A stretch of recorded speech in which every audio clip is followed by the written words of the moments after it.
Selamat pagi, bapak-bapak, ibu-ibu, saudara-saudari dimanapun berada. Shalom, berkah dalam. Berjumpa kembali dengan Sugeng Pramono dari Solo dalam renungan Lukas 18 ayat 1 sampai 8. Harus tidak jemu-jemu berdoa. Doa seperti apa yang didengar Tuhan? Doa yang meminta keadilan Tuhan ditegakkan dan doa yang dipanjatkan dengan iman.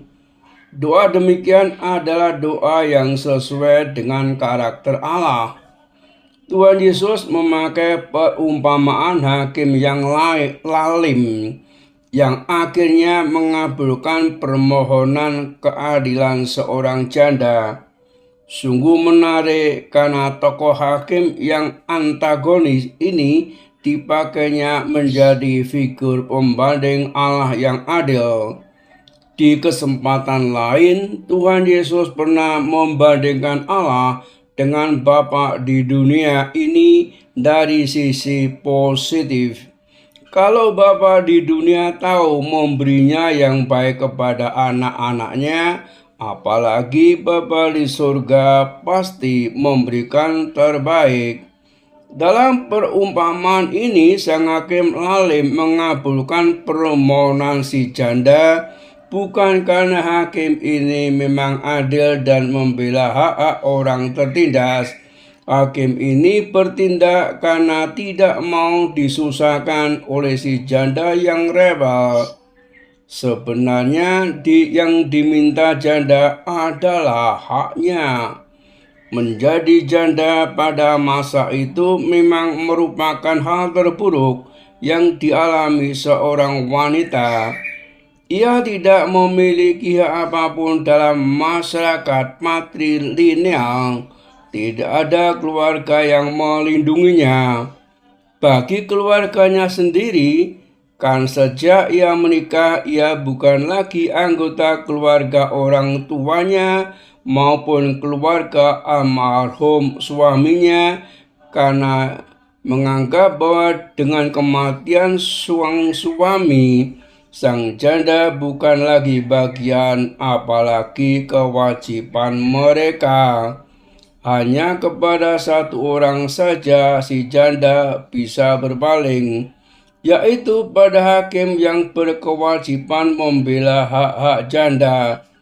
Kalau hakim yang lalim akhirnya terpaksa mengabulkan permohonan si janda, maka terlebih lagi Allah Bapa yang memang mengasihi orang tertindas, pasti beliau akan membela umatnya yang dijalimi. Tuhan mendengar doa orang yang benar. Saat ini kita berdoa demi kebenaran Tuhan ditegakkan. Beliau pasti menegakkannya demi namanya dan demi kebaikan kita. Saat kita berdoa dengan percaya bahwa Tuhan adil dan penuh kasih, maka akan terjadilah kenyataan itu di dalam hidup kita. Oleh sebab itu, janganlah pernah meragukan Tuhan. Berdoalah dengan tekun dan alasan yang tepat senantiasa. Dari kisah ini kita diingatkan beriman dengan kesungguhan hati, tidak kenal lelah secara terus-menerus memperbaruinya. Dengan begitulah iman terus dipelihara dan tidak menjadi layu. Niscaya iman seperti itu akan membuahkan hasil. Jika semua doa langsung dikabulkan, maka manusia sangat tergantung kepada Allah dan pada akhirnya tidak mau berusaha. Ora et labora, berdoa dan bekerja. Ketika manusia berdoa, Tuhan pasti mendengar. Tetapi Tuhan mau manusia terlebih dahulu berusaha.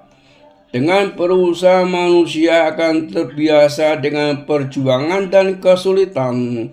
Kesulitan-kesulitan akan membuat manusia banyak belajar dan semakin kokoh di dalam iman.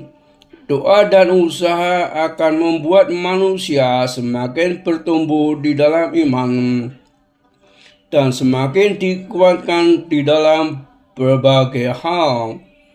Doa dan iman menjadi pondasi dasar manusia tetap bertahan dan berjuang hingga hari kedatangan Tuhan.